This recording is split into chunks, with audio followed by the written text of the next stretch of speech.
Welcome Home, a podcast for veterans about veterans by veterans, is a project of Willing Warriors and the Warrior Retreat at Bull Run. Good morning. I'm your host, Larry Ziliox, Director of Culinary Services here at the Warrior Retreat at Bull Run. This week, our guest is Justin Hoover. He is the CEO of Battle Within, and they're based in Kansas City area, and it's a nonprofit that supports veterans, active duty military, police officers, firefighters, emergency medical technicians, and frontline healthcare workers with services to help deal with mental health issues. And so that is something that we are always interested in here at podcast and at the Warrior Retreat. And so I'm really happy that he's able to join us. So Justin, welcome to the podcast. Hey, thank you so much for having me, Larry. So Justin's prior service Army. And one of the questions that I always ask is, why would you join the Army when you could join the Air Force?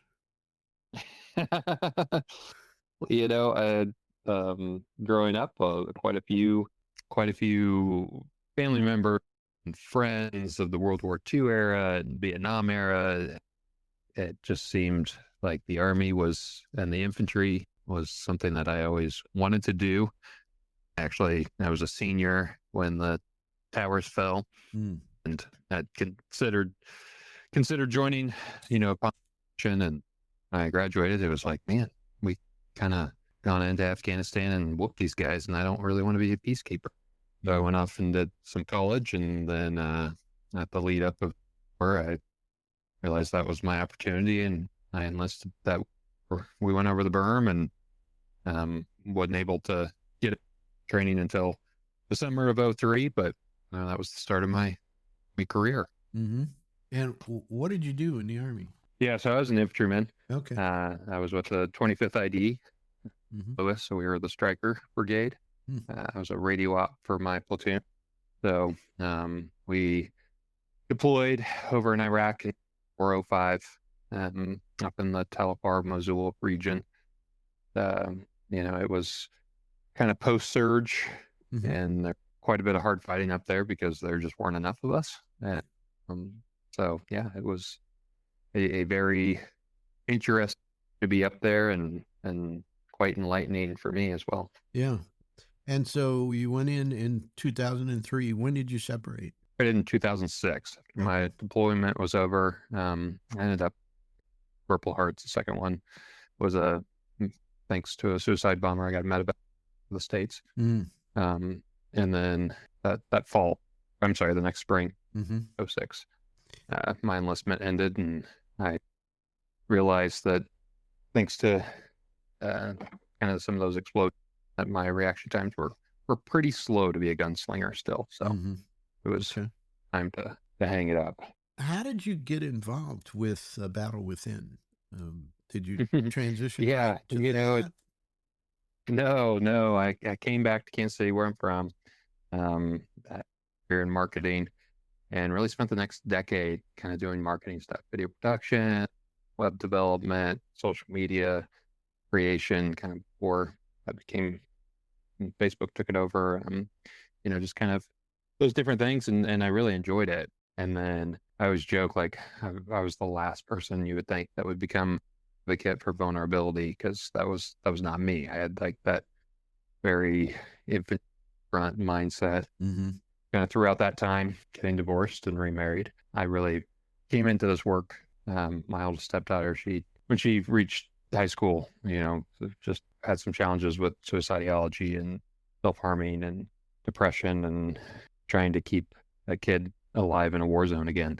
Except this time it was my living, and my own mental health really took a dive. And I tried several things and seemed to help long-term. And then I went through this program that my now had a majors created, and it was this week-long really gift that really was life-changing. And I knew I needed to stay with this community for my own accountability and just the people and the work. And so we started the Battle Within in 2018, myself 100 other veterans, first responders, and community members. Mm. Really with the mission to make sure that everyone, I can't say no, and you kind of listed them there at the beginning, our veterans, our military, our first responders, that include dispatch and correct frontline medical personnel, all those folks, as diverse as our jobs may be, like the traumas impact us lives the same. And so to really create an organization that could give them permission, begin their journey and begin to take care of themselves and see that they are worth it themselves, it was very important to me and everyone else that really created the organization. Mm-hmm. And so some of the programs that you have, you got a number of different programs. A couple of them jumped out at me. One was the trauma-informed workshops. Now, this is something that you hold locally there in Kansas City area? So we can travel with this. This service is really for departments, for options. It could be a student veteran group at a college. It could be an employer with a big veteran first responder, employee they want to offer it to. It could be a police department, a National Guard unit, kind of what have you. Okay. But really, it's around grief and moral. It's a 1-day workshop.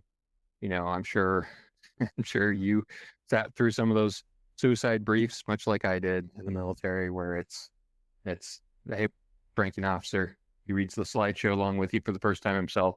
Nobody pays attention, and everyone's surprised 3 months later when somebody completes suicide, right? Well, I'm a little older than you, so they didn't give us. They didn't even give that. No. Yeah. So our 1-day workshops, they really are experiential workshops. It's an opportunity to really understand what grief is, what moral injury is, and to normalize that with your peers. So it's not anything super intensive, super heavy. It's just kind of skimming the surface, but it really go a long way to help people self-identify. Mm-hmm. Hey, maybe I'm not bouncing back the way I used to. Mm-hmm. You can do these jobs for 20 years and something changes in your life where you do the same thing. It's not sitting with you well. And so really to have that opportunity to, in that group setting, self-identify that and create a trust where, okay, now I can continue with this organization with some of our other services. We've just really seen it be very powerful. I think there's a lot of value in delivering a product to an organization, a department, especially when you can impact the command at a command level, raise that awareness so that they understand what they're seeing in their frontline police officers or firefighters and recognize that they need help. And and when they come forward and say they need help, they really understand why and get them additional help. Right. So yeah, I can really see the value in a program like that. Well, and we like to, bring in counselors like the moment of.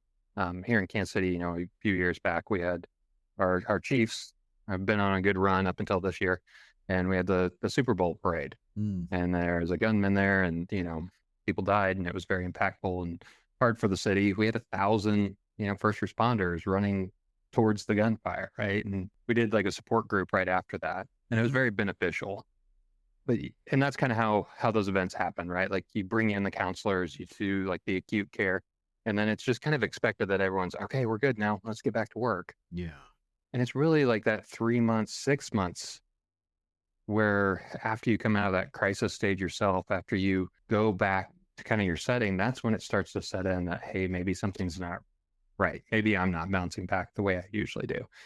So to really offer, particularly this 1-day workshop in an instance like that, 3 months after a deployment, 4 or 5 months after a critical incident, like an officer involved shooting or fallen officer, that's where we see a lot of that impact because people are in a place now where they can accept that things aren't going the way they'd want them to be. And that's really our goal. How do we stop this suffering from being a year-long, decade-long, isolated, shameful experience that really leads to that spiral of depression and isolation and shame and stigma that we just see every day, holds people in unnecessary suffering. Yeah, It also affects the family because that spiral, includes self-medicating with alcohol or drugs. Hmm. I mean, it just affects a lot more than just that officer, that firefighter, that frontline medical person.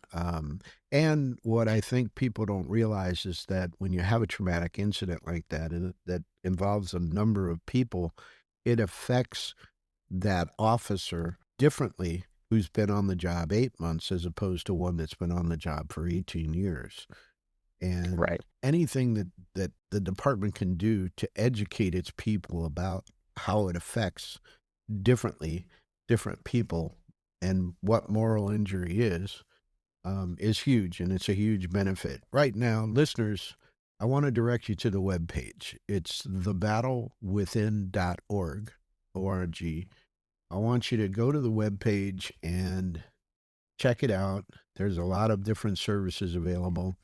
Our regular listeners know what I'm going to say. That donate button is up there in the right-hand corner. I want you to bang on it. Give what you can. Think about talking to somebody in your department or organization about having the folks from the Battle Within out for that one-day workshop. Think about getting a sponsor for that. Maybe there's a local hospital or a local business that will sponsor it. I think really bring it to the attention of your command, your management, and say, hey, this is something we need. This is not going to hurt. This is going to help. Yeah, again, it's the battlewithin.org. Check it out. Donate, please. Another thing that jumped out at me is you have a Dogs for Valor program. Tell us a little bit about your service dog program. Sure. Yeah, and I'll keep it pretty brief because that is our one service that is just for the Kansas City metro area. And it's really because it's a train the trainer model, getting someone a service dog. You own your dog from the beginning, or we help you find a rescue, you evaluate that dog. And then over 6 to 9 months, you really train with the training team 2 times a week. You're doing group training and individual training to really get out into that environment, because that's the huge gift of a service dog, right? Is it helps you break free of that isolation. Sure. And so by having that, where twice a week you're going out to the store, you're going to sporting events, you're going to the airport, by the time you graduate 6 to 9 months later, you have a fully trained service dog. You really have that self-confidence to be out in your environment because you already have been. And truly you have a community of support that will help you reclaim your life. Well, and also too, I think it's a great idea to give the veteran the skills to continue to train that dog. Oh, and that's the beautiful thing. I mean, how many of our graduates go on to help be part of the training team for the next class? I mean, it really is part of our organization's DNA, is having those mentors, having that community where they really feel empowered to give back in a safe and healthy way. And you see that in our 5-day Revenant Journey, which is a free 5-day program held here in Kansas City. We host classes about once a month. Classes will either be all men or all women, be in there with up to 12 folks. And it really is an opportunity to come together. And this was the program that I went through that Adam Majors created, and we still use it. And I mean, it's just so powerful to have an environment where you can share your story, which is terrifying, right? Like I'm not gonna that's a very hard thing to do. I'd almost rather, there at the beginning of my journey, go back to combat than talk about my feelings. But to have a space where you can explore that and have it be honored. Have people, it amazes me how many times somebody shares a story and you can tell they've been holding it inside because they think this is so unique. Nobody will understand. Right. Nobody will care. Nobody will think their story is worth it. And then like 3 other folks will raise their hand and go, yeah, me too. Very similar to my story. And that's so empowering because you aren't alone in this. We also teach those emotional regulation tools. So, if you're in that fight or flight mode so often and so long, it really changes how your brain operates. It creates neural pathways. For me, I was on the trigger a lot. So it was always raising that gun for when there was a threat. And what that did is my brain was like, hey, violence of action saves your life. Let's do that quick and often. Mm-hmm. And there's no off switch when you get home. So now you just wonder why you're, a jerk to everybody. You're kind of an ass to your kids. Like you don't understand what's happening because your brain's still going, violence of action. Yeah. That saved her life. Let's keep doing it. And so really having those emotional regulation tools that can help you get back that executive function, can help have normal reactions to normal stimuli, really sets that stage for long-term healing. And then we have, at the end of that, we have our Frontline Therapy Network, which again operates around the nation. Trying to find a therapist is like blind dating at $120 an hour. Sure. You don't even get a steak dinner out of it. And so we have a vetted pool of clinicians that we vet to make sure they have the cultural competency, to make sure they have the education and the experience to properly serve our population. And then when you call, we talk to you and find out what that need is, right? Like the VA, they love CBT. It's the quickest, cheapest, and it works for about a third of the people. We have like 20 different types of therapies. So sometimes CBT is the one you need. We got it. Yeah. Other times you need some others, and we have those, and we have great therapists. We even fund up to the first 10 classes to really be able to build that relationship. Because that's the hard thing, especially if you haven't done therapy, right? Is like, I don't know if this is going to work. I need time to build that relationship. I need time to stop giving you the little piddly things I want you to look at, so you don't look at the deep hole that I have over here. And so really having where that burden is not on you financially is a huge way for people to really get into therapy and see the benefit, because therapy works. We're just so resistant to it. So that's our goal, is to help people overcome that resistance and find those proven therapies that will work for them and help create those long-term relationships for success. When you think about the veteran population that you help in your area, what do you think are some of the mental health needs that are being unmet across the country for veterans? Sure. Yeah, that's a great question. I think, some of it is self-inflicted on each other. We come from professions where kind of where you stand in the hierarchy based on what's on someone else's uniform from 6 paces away, right? And we're very conscious of where we sit in the pecking order. And that's great for combat units or for military units, because that spirit core, like that's what bonds us together. But then I think we spend a lot of time cutting each other down of who did more and really whose suffering is greater. And that's our biggest fear, is I have not suffered enough to be worth taking action. There's always somebody in greater need. And so I think we needlessly suffer because we have built those walls and those expectations around ourselves, and we reinforce them in each other. So, it's really creating that atmosphere where it's okay to get help. A lot of times, I'm going into combat, I want to follow the guy that's already been in combat because he knows what he's doing, right? So, yeah, like the best way to be an advocate is to take care of yourself first. You don't have to wait. And I think that's the thing. Everyone waits until, their life's a dumpster fire. Well, if there's smoke, there's probably fire. Let's take care of it when there's smoke. And that takes a lot of courage, and that takes a lot of vulnerability, but really you see the benefit and your family sees the benefit when you get to take care of it much earlier in life. We actually had a 22-year-old dispatcher come through here a few years ago, and just seeing how her life has been and relationships have been improved. Like, that's when I got out of the military. Man, I would have loved to have those tools and that experience at that age, because what that would have done for my relationship would have been amazing. And at the same time, the best time to plant trees 30 years ago, second best time is today. Yeah. We've had so many Vietnam veterans that have come through and just had that life-changing experience. We actually had one, he said, I've been married for 46 years. I've really only been married for 4 because I wasn't present. It's never too early to start. It's never too late to start, but it really benefits you to start earlier and later. We also see an entire kind of mid-range population of veterans whose life would be better with some sort of counseling or help, some sort of assistance. So VSOs out there all tend to concentrate on the very serious issues. the veteran who is suicidal, the veteran who is homeless, the veteran who is having real serious mental health issues. And that's good and that's important. But below that is a whole segment of what I think would be best viewed as mid-tier veterans who have issues that don't bubble to the surface like they need, to be sent to a mental health facility, against their will because they're seriously ill.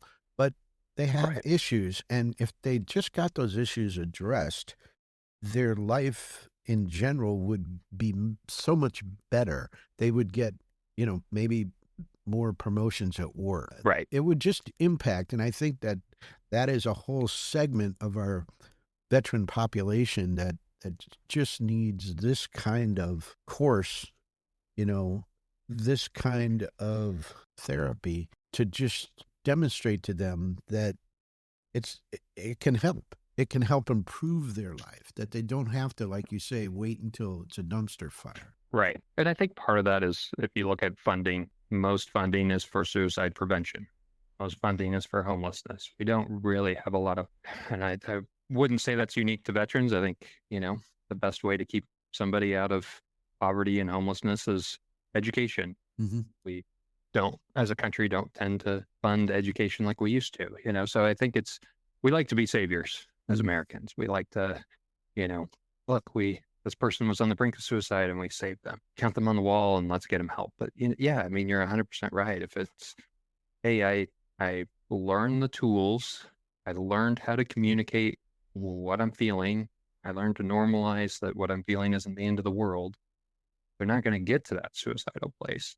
They're going to be able to reach out for help when life gets very hard and accept that help. Honestly, that's a much easier win and a much more gratifying win, because they didn't have to go through years of suffering. They didn't have to lose relationships. They didn't have to feel that lack of self-worth for so long if they seek out that treatment as you said, in that mid. When you look at your specific segments of population that you help, like veterans and law enforcement and EMS, are there any of those that you see jump out where their needs are going to be greater in the coming years? No, I think that they're both are all pretty equal. They see a lot of trauma.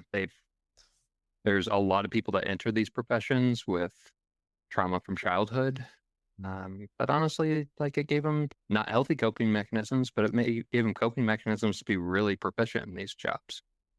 They get praised, they get promoted. It reinforces those coping mechanisms, as unhealthy as they are, and they continue to go about them until they fail. And that's really the danger point, because once those defenses fail, they fail catastrophically. And there's that fear and that unknown and that crisis. And when you have nothing to grab onto, like, suicide becomes a much more viable option. And so just by teaching those healthy coping skills, you really are reducing that suicide risk, because now I have something that I can turn to that's healthy, that's not turning people away. I know that I can ask for help and I'm not going to be shamed for it. And that help is going to improve my life. And we do, we have folks that they graduate and then they have a job change. They, medical diagnosis, they get cancer, or their kids get sick, or, just something like in their life changes dramatically. And it's very hard for them. But man, I love when they come up to us and say, hey, things are rough. Like, cool, let's get you the help you need. And then you see them, a couple months later and like, yeah, things are still rough, but I'm doing good. Like, I'm able to navigate through it. Yeah. Man, that's much better than waiting 2 years of them suffering in silence and then them being in a crisis state. Creating those advocates, creating that self-advocacy is a huge part of our success and our alumni success. Where would you like to see the battle within in, say, 5 years? Yeah. Right now we're working on really amping up our Frontline Therapy Network program. We are nationwide, but we know that there's a lot more folks that we could impact if we're able to scale. So we're working at scaling that. Following that, we are looking at putting up some brick and mortar campus in Kansas City. That would allow us to expand the number of classes that we provide. That's on the roadmap here within the next 5 years. And honestly, if you look at the world, it doesn't seem like it's getting to be a safer place. So I see this as the time to invest in these programs throughout the country, not just ours, but there's a lot of good ones throughout the country, because I hope I'm wrong, but America's not good at staying out of wars. So, I prepare for a new generation of veterans, a new generation of first responders, because we have so many retiring here that came in kind of during the Clinton era, hire 100,000 cops, era 20 some years ago. Yeah.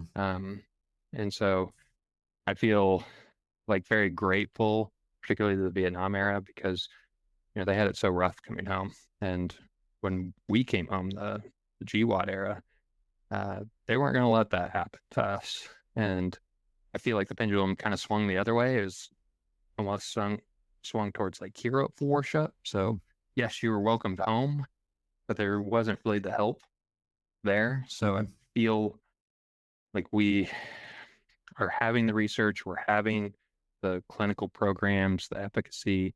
We know what works. How do we sustain them and grow their capacity for that next generation? And I feel this is our window to make that investment. So we're ready.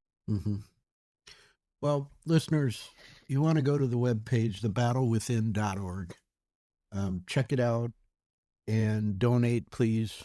Bang on that donate button, give what you can.